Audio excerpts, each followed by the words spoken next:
Gente, eu tenho uma coisa para te falar, acho que você vai gostar, presta atenção. Todo mundo aqui vai morrer. Olha que bênção. Olha, pastor, olha, quase que eu não venho, ainda bem que eu vim. Que maravilha! Gente, deixa eu te falar. Falar que todo mundo que vai morrer não é ruim, não. Porque é uma realidade. A minha cachorrinha Mini morreu semana passada. Está no céu dos cachorros.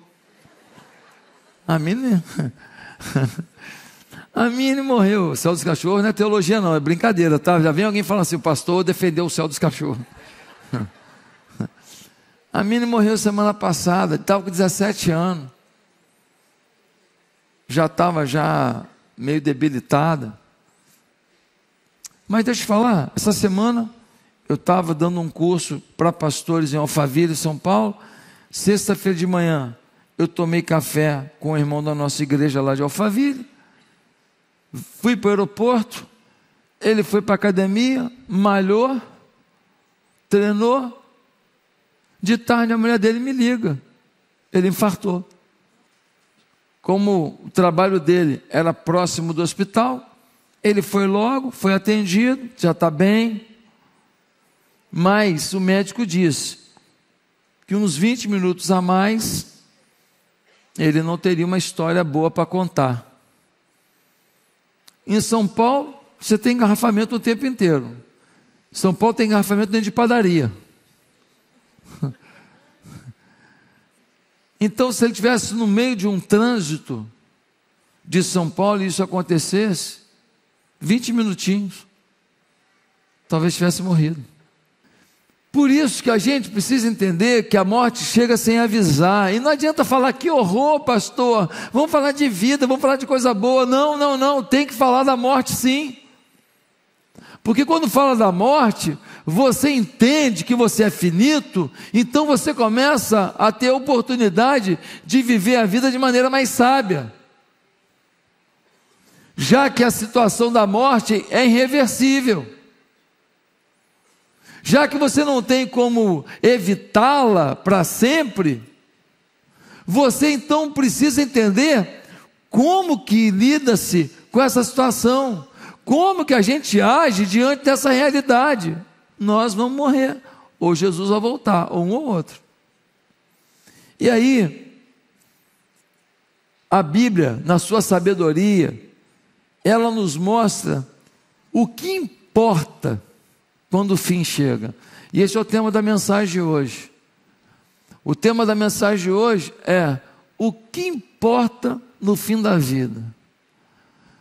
Você pode, no final da vida, ter um monte de casas, apartamentos. Talvez você deva que abrir uma imobiliária para administrar tantos imóveis que você tem. Você pode, no final da vida, ter vários closets de tanta roupa bonita e cara que você armazenou. Você pode ter, no final da vida, um aeroporto só para você, dos aviões e helicópteros que você comprou. Você pode ter uma marina só sua, para os barcos que você comprou. Mas, meu amigo, será que é isso que é o mais importante quando chega o fim? O que importa no fim da vida? Bem, se nós queremos saber o que vai importar de verdade no fim da vida, então é bom a gente pensar o seguinte: como que foi o fim daquele que é o exemplo de tudo, Jesus? É na vida de Jesus que nós temos o melhor exemplo do que importa no fim. Olhando para a morte de Jesus, nós conseguimos entender o que realmente vale a pena. Por isso, abra sua Bíblia em João 19. João capítulo 19. Nós vamos ler a partir do verso 25. João 19, verso 25. Amém? Diz assim: e junto à cruz estavam a mãe de Jesus, a irmã dela, Maria, mulher de Clopas, e Maria Madalena. Vendo Jesus, a sua mãe, e junto dela o discípulo amado, disse: mulher, eis aí o seu filho. Depois disse ao discípulo: eis aí a sua mãe. Dessa hora em diante, o discípulo a tomou para casa. Depois, vendo Jesus que tudo já estava consumado, para se cumprir a escritura, disse: tenho sede.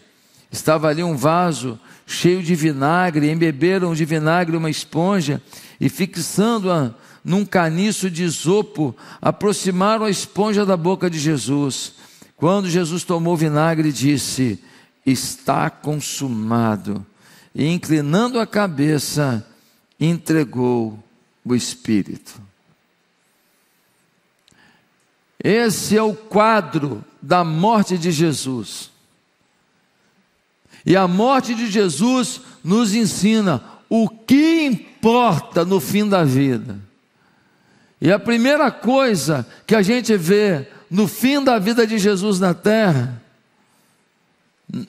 no momento da sua crucificação, da sua morte, é que o que importa é se você cumpriu o propósito de Deus na sua vida. A primeira coisa que importa no fim da vida é se você cumpriu o seu propósito da vida. O versículo 30, na parte primeira, diz assim: quando Jesus tomou o vinagre, disse: está consumado.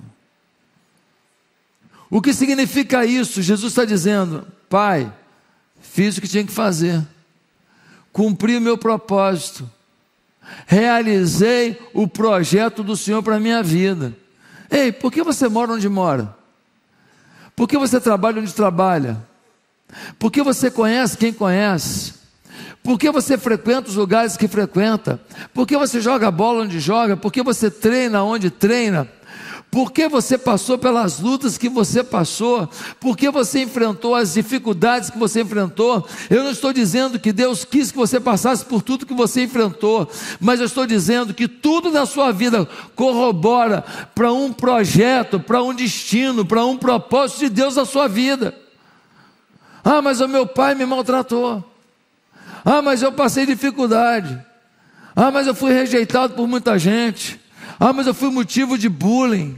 Ah, mas não sei o que. Ei, tudo que você viveu, as lágrimas que você derramou, os problemas que você enfrentou, até as burradas que você fez, Deus pega e canaliza para o teu propósito, para que você ensine alguém, abençoe alguém, mostre para alguém o caminho da verdade.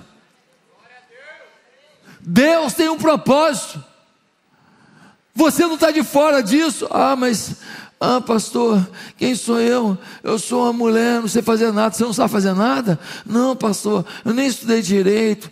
Pastor, a minha avó era analfabeta. Eu sei escrever meu nome, já é grande coisa.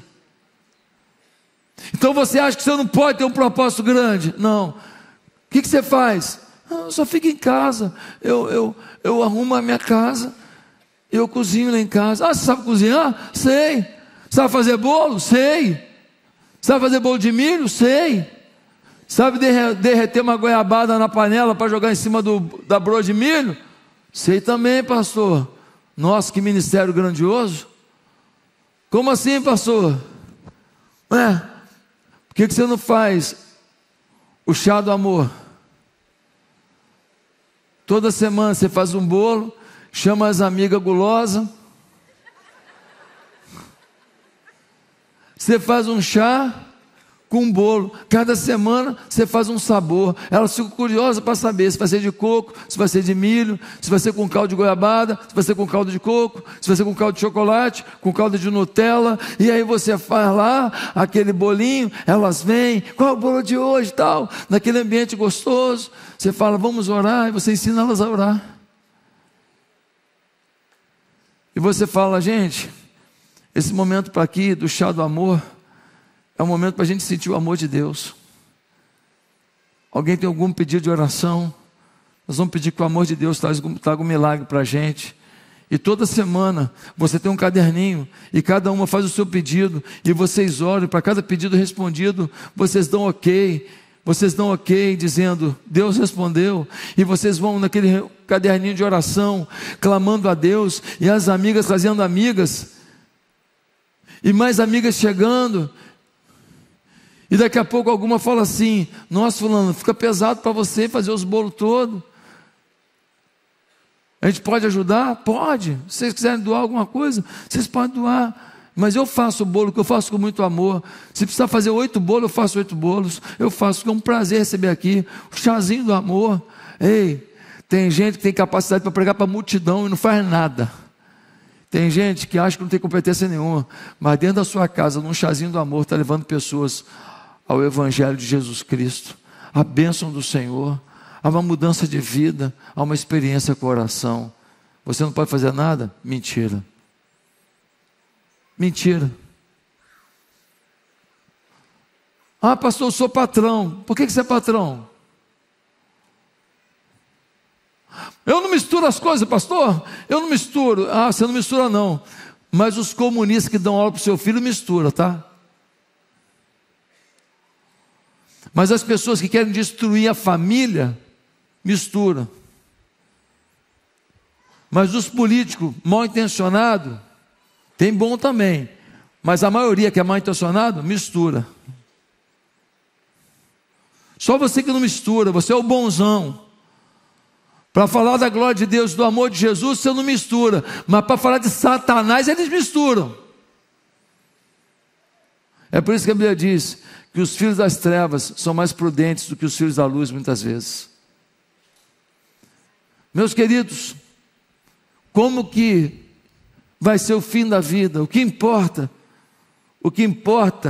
é que você cumpra o seu papel. Jesus disse, está consumado, eu vim ao mundo, eu me fiz, Deus se fez homem, Ele veio, sujeito a tudo, as tentações, as demandas do mundo, e Ele passou por tudo isso, e você fala, mas eu fui traído, Jesus também foi. Não, mas teve gente que me deu as costas, teve gente que negou Jesus. Não, mas eu apanhei muito, Jesus passou por açoites. Ah, mas eu já chorei muito. Jesus chorou algumas vezes. Ah, mas a minha vida foi muito dura. Jesus percorreu a Palestina toda levando o Evangelho. Não tinha Uber não, meu irmão. É subindo e descendo o morro. É a pé, caminhando e levando as boas novas. Ah, mas teve gente que me acusou de uma coisa. Jesus foi acusado de tudo que você imaginar, até de um nome maldito, até de um nome satânico que chamaram Jesus, Beelzebu. Você não tem desculpa para não cumprir seu propósito. A vida de Jesus é a prova de que não é a dificuldade que impede um propósito. No final da vida, ele passa por um açoite tremendo, ele passa por uma situação complexa demais, mas ele cumpriu o seu propósito. Martin Luther King, um pastor batista, negro, dos Estados Unidos, ele podia só ser pastor da sua igreja, mas ele era um homem que buscava a Deus e entendeu que o seu propósito era maior. O seu propósito era levar o seu povo a vencer o preconceito racial. A sua missão era fazer o seu povo entender que brancos, negros, mamelucos, cafuzos, índios, africanos, europeus, que todos somos gente amada por Deus.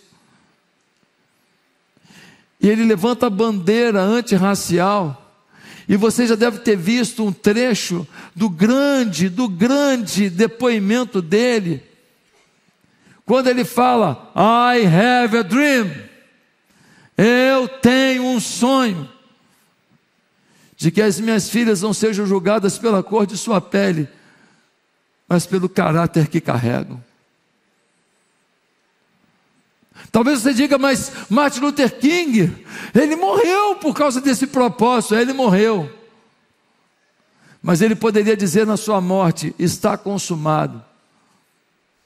Eu já fui aos Estados Unidos muitas vezes.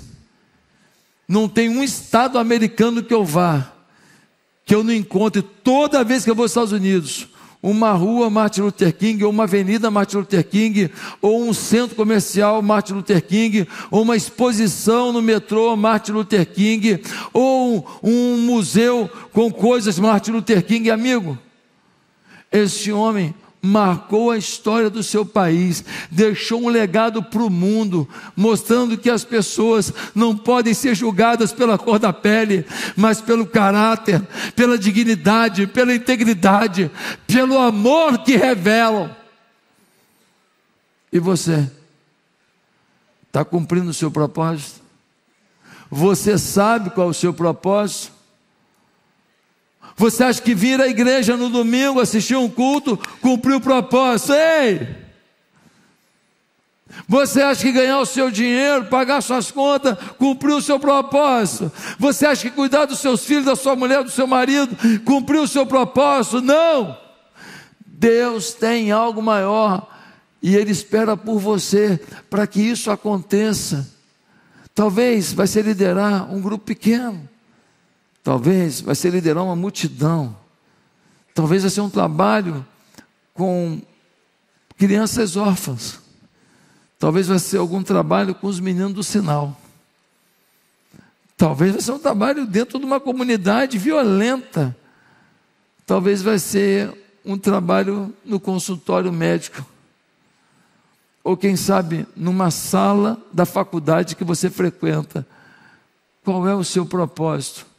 É algo maior que você, que só a graça de Deus pode te ajudar a desenvolver. Talvez na sua dor está seu propósito. Talvez uma mulher que foi abandonada por marido tenha um propósito de ajudar aquelas que passam por isso.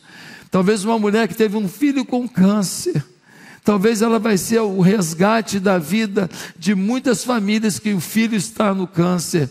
Talvez uma mulher divorciada, que foi abandonada, frustrada, que foi massacrada por um homem e violentada por ele, talvez seja o resgate da dignidade de alguém que passou pela mesma coisa. Talvez na sua dor esteja seu propósito, cumpra o seu propósito. Mas em segundo lugar, o que importa no fim da vida, me ajuda aí, gente. Se você valorizou sua família, o que importa no fim da vida, se você valorizou sua família. No versículo 26, nós vemos assim, versículo 26, vendo Jesus a sua mãe e junto dela o discípulo amado, disse: mulher, eis aí o seu filho. Depois disse ao discípulo: eis aí a sua mãe. Dessa hora em diante, o discípulo a tomou para casa. Quando você passa por uma situação de muito estresse, você só consegue viver aquela situação. Quando você vive uma situação de muito estresse, é muito difícil lembrar de coisas que envolve você, uma conta para pagar, uma situação para resolver. O estresse toma você. Jesus acabou de ser espancado. Jesus acabou de ser massacrado. Ele viu uma escolha entre um bandido, Barrabás, assassino, ladrão, e ele, e o povo que ele amou, o povo que ele ajudou, o povo, quando Pilatos diz: quem que vocês querem soltar? Eu posso soltar um preso hoje. Eles falaram: solta Barrabás, solta aquele que nos matou, solta aquele que nos roubou. Como tem gente há muito tempo que gosta de apoiar ladrão. E é Jesus, o que eu faço? Solta? Solta não, solta para a cruz, crucifica-o. Jesus passa pelo desprezo de um povo que ele amou. Mas, meus amados, no meio daquela tensão toda, todo machucado, ele olha para o lado e vê a mãe dele. Quem concebeu no ventre dela foi o Espírito Santo. Foi o Espírito Santo. Mas não importa. Quem viu a barriguinha crescendo foi ela. Quem sentiu Jesus dando uns pontapés na barriga foi ela. Quem foi para o parto foi ela. Quem deu de mamar foi ela. Quando Jesus caía no chão e machucava o joelho e chorava, porque ele era uma criança normal, ela que soprava o joelho e falou: pronto, passou. Mamãe soprou. Quando Jesus não queria comer brócolis, ela que amassava a papinha e falava: come, senão não vai brincar. Como se desconectar da sua maternidade? Eu sei que ele é o Filho de Deus, eu sei que foi o Espírito Santo que concebeu no meu ventre, eu sei, mas eu que fui a mãe. Ela está sofrendo profundamente, seu filho está na cruz, todo ensanguentado. Jesus de cima da cruz repara a mãe, vira para o discípulo amado, é João, fala: João, eis aí tua mãe, tá? Cuida dela. Vira para Maria e fala: eis aí teu filho, deixa ele cuidar de você. João, ela vai precisar. A Bíblia não faz nenhum relato à toa. A Bíblia, quando relata o cuidado de Jesus com a sua mãe na cruz, está dizendo: o que importa no fim, se você valorizou sua família, se você deu atenção à sua família, se você deu tempo de qualidade à sua família. Sabe, alguns de nós não demos a devida atenção, não demos o devido tempo, não fizemos o melhor, e aí vem a culpa. Deixa eu te falar uma coisa: nenhuma família teve criação perfeita, nem você é 100%, nem seus pais foram, e nem seus avós foram. Sobre o que você acertou, continue. Sobre o que você errou, tente mudar. Em ambos os casos, dependa da graça. Só Deus pode fazer o que eu não fiz. Só Deus pode fazer o que você não fez. Só Deus pode restaurar o que você falhou. Se entregar não é o caminho. Nós precisamos lutar e valorizar a família e buscar as conversas difíceis que são necessárias, dar o perdão que a gente conteve, voltar a falar com quem nos magoou. A verdade é que a gente precisa, quando o fim acabar, ter um fim que a família diga: valeu. Fizeram um experimento social, chamaram, pode vir para o teclado, chamaram uns pais, e aí chamaram os pais e perguntaram para o pai e para a mãe, filmando: se você pudesse jantar com alguém, com quem você gostaria de jantar? Qualquer pessoa que já morreu, que está vivo, me fala, com quem? E os pais citaram filósofos famosos, artistas famosos, políticos famosos, pessoas que foram influentes na vida. E aí depois eles pegaram esses pais, pai e mãe, colocaram numa sala e colocaram um vídeo. E eles tinham feito a mesma pergunta para os filhos daqueles pais. E a pergunta era: com quem você gostaria de passar uma noite inteira jantando num lugar bem legal?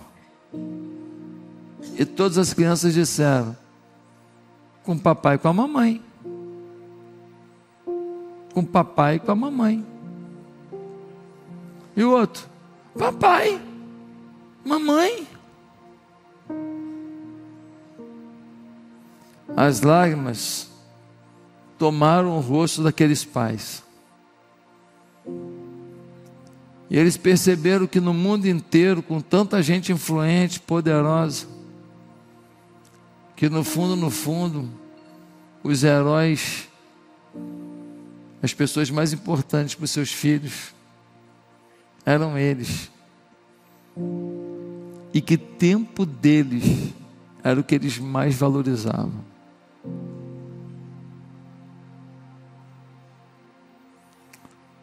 Talvez você diga: pastor, se você tivesse me falado isso 20 anos atrás, tinha me salvado.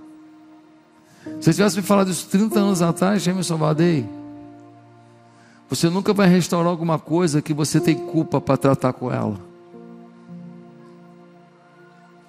Você nunca vai conseguir consertar alguma coisa que você, ao invés de agir no poder do Evangelho, com o seu joelho no chão, com a sua fé lançada em Deus, com uma vida cheia do Espírito Santo, você prefere se culpar e se derrotar. Você não acertou em tudo, mas você acertou em muita coisa. Tem semente boa no que você fez. Também cabe aos filhos escolher a melhor semente. Tem filho que só pega semente ruim. Ah, meu pai nunca me falou eu te amo. Sim, nunca falou, né? E como é que era a vida dele? Saía para trabalhar de manhã, só voltava à noite. Ah, é? E por que ele fazia isso? Ah, porque a gente era pobre, né? E meu pai tinha que trabalhar muito para colocar comida. Faltou comida? Não, não faltou não. E você estudou? Meu pai pagou a minha escola, pagou até um curso de inglês para mim com muito sacrifício. Ah, tá. Ele nunca falou te amo não, né? Vai para o inferno. Ingrato do inferno. Seu pai nunca ouviu falar te amo, cara. A única coisa que ele quis foi te dar o que ele não teve. E você está esperando o eu te amo da boca. Ele não sabe falar. Ensina. Ele não sabe. Ele nunca ouviu também. Mas ele te deu o que ele não teve. Ele se esforçou para você viver o que ele não viveu. E agora ele é desprezado porque errou, porque não falou. Seria bom se ele tivesse falado, seria melhor, tudo bem, eu entendo. Mas que acusação maldita é essa, que faz você só olhar o que ele não fez e não valoriza o que ele lutou para fazer?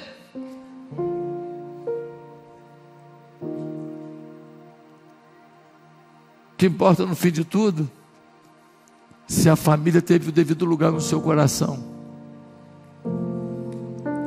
João, cuida da minha mãe. No fim de tudo, o cuidado com a família continuava no coração de Jesus. Terceiro lugar, o que importa no fim de tudo, se você fez amigos que iriam com você até o fim.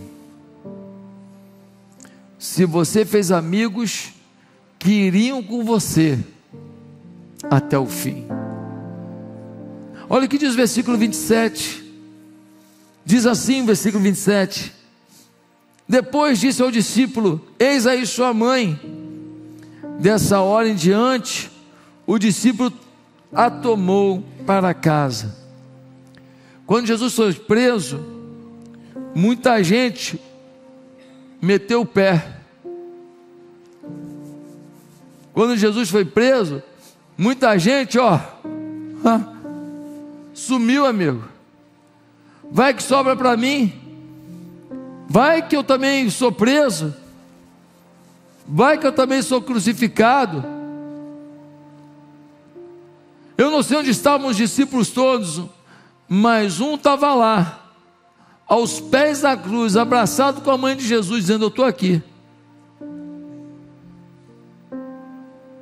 Você talvez diga: pastor, eu não sou de muitas amizades. Pastor, eu não sou uma pessoa que gosta de muitos contatos. Eu sou muito na minha. Quer que eu te fale uma coisa com muita sinceridade? Dane-se. Você precisa de amizade. Você está errado. Você está abrindo mão de um direito seu que Deus te deu. Eu não estou dizendo que você tem que ter 1 milhão de amigos, mas você precisa de alguém que no momento da sua luta ore contigo. Você precisa de alguém que no momento da dificuldade fale para você o que pouca gente falaria, com sinceridade, dizendo: irmão, isso não está certo não. Você precisa de alguém que você possa abrir o coração, falar: cara, eu estou vivendo um inferno, eu tenho medo de algumas coisas, eu estou com muito medo. E ele não vai te julgar, nem te achar fraco. Ele vai simplesmente falar: amigo, eu estou aqui, vamos tentar resolver. Você não está sozinho. Ei, nós precisamos de amigos. Jesus construiu amizade com alguns homens, e um deles é citado agora aqui. Diante da morte, diante da luta, se você é preso não importa, se vai ter problema não importa. Ei, Jesus, eu estou aqui. Você tem amigos assim? Pastor, por que ele era assim? Sabe por quê? Porque João e Tiago, os dois, eram chamados de filhos do trovão. Era um homem de briga, um homem rude. João está com Jesus até o fim, porque ele sabe o que ele era antes de Jesus e o que ele se tornou depois de Jesus. Ei, a nossa amizade tem que fazer com que o outro seja melhor depois da gente. Você tem amigos assim? Pastor, vou abrir mão porque eu sou do meu jeito. Ei, seu jeito está errado, então muda. Vai ter que ser, você é que nem uma mula empacada, que está errado numa coisa e vai insistir. Por quê? Por quê? Por causa do seu orgulho. Quando você não quer mudar uma coisa que precisa melhorar, é orgulho. Tem uma música do Roberto Carlos, que é uma grande poesia, e ele fala de amizade. Ele diz assim: você, meu amigo de fé, meu irmão camarada, amigo de tantos caminhos e tantas jornadas, cabeça de homem, mas o coração de menino, aquele que está do meu lado em qualquer caminhada. Me lembro de todas as lutas, meu bom companheiro. Você tantas vezes provou que é um grande guerreiro. O seu coração é uma casa de portas abertas. Amigo, você é o mais certo das horas incertas. Não preciso nem dizer tudo isso que eu lhe digo, mas é muito bom saber que você é meu amigo. Você tem um amigo assim? Você tem um amigo assim? O que importa no fim é se você tem amigos que vão estar dando continuidade ao que você semeou. Amigos que vão estender a mão à sua família e dar amor a quem você amou. Amigos que vão ajudar a reconstruir as coisas que talvez você não conseguiu, porque a amizade fala mais alto do que a dor. Amigos, faça amigos. Mas em último lugar, o que importa no fim da vida, se sua vida está nas mãos de Deus, para a eternidade. No versículo 30, nós lemos assim: e inclinando a cabeça, entregou o Espírito. Depois de cumprir o seu papel,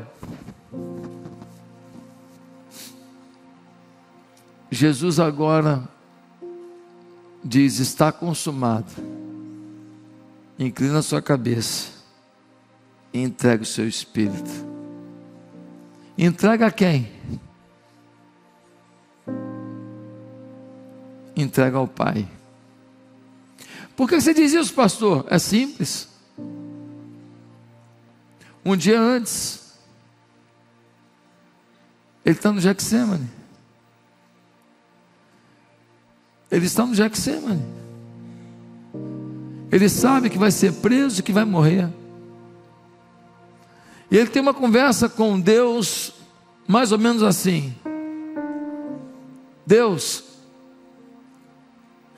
não vai ser fácil passar por todas as dores que eu vou passar. Não vai ser fácil passar por todas as pancadas que eu vou tomar, o açoite que eu vou tomar. Senhor, vai ser muito difícil. Também não vai ser fácil ver as pessoas me rejeitando, e gente pela qual eu dei a vida. Fisicamente vai ser pesado, emocionalmente vai ser terrível, e espiritualmente vai ser ainda pior, porque como eu sou o único no mundo que não pecou, e o salário do pecado é a morte, eu vou pagar o preço do pecado de todos eles. Eu vou experimentar o inferno no lugar deles. Então Jesus conclui esse pensamento com Deus, e o texto bíblico diz assim: Pai, se possível for, passa de mim esse cálice. Mas ele diz logo depois: mas que seja feita a tua vontade. Jesus está conectado com o Pai. Na cruz, depois do açoite, do martírio, da coroa de espinhos na cabeça, ele faz uma oração dizendo: Pai, foi a tua vontade, eu cumpri, está consumado. E é por isso que eu digo que ele entregou o seu Espírito a quem? A quem ele estava na mão. A quem? A quem ele estava a serviço. A quem? A quem ele era submisso. E então Jesus entrega o seu Espírito. Queridos, cada um de nós precisa entender que se no final da vida você não está preparado para ter um encontro eterno com Jesus, se no final da vida você não tem a garantia da vida eterna em Jesus, não valeu. Pastor, mas a pessoa foi aplaudida por estádios. Pastor, mas a pessoa chegou a atingir R$1 bilhão. Pastor, mas a pessoa tem imóveis em várias partes do mundo. Mateus 16, 26. Pois que adianta um homem ganhar o mundo inteiro e perder a sua alma? Você pode não ter o carro de luxo para andar, ou o barco caro para navegar, ou a casa palaciana para morar, mas você não pode perder a salvação e ir para o inferno. Um dia desse apareceu um ex-pastor, um herege, falando assim: você acha que um Deus de amor vai mandar alguém para o inferno? Todo mundo que não crê na Bíblia é seletivo, só pega da Bíblia o que interessa. Se você quer tirar alguma coisa da Bíblia, pega logo ela toda e queima. A Bíblia fala do inferno no Velho e no Novo Testamento. A Bíblia fala do inferno na boca do próprio Jesus, do apóstolo Paulo, do apóstolo João. Inclusive, na carta de João, do Apocalipse, dá detalhes de como será o final dos tempos. O próprio Jesus em Mateus 25 diz: a quem está à minha direita direi, vinde benditos de meu Pai, possuí o reino que vos está preparado desde a fundação do mundo. Mas aos que estiverem à minha esquerda, eu direi: apartai-vos de mim, vós que praticais a iniquidade. Deus é amor, mas bota uma coisa na sua cabeça: Deus é justiça. As pessoas que estão deixando gente inocente presa vão pagar por isso.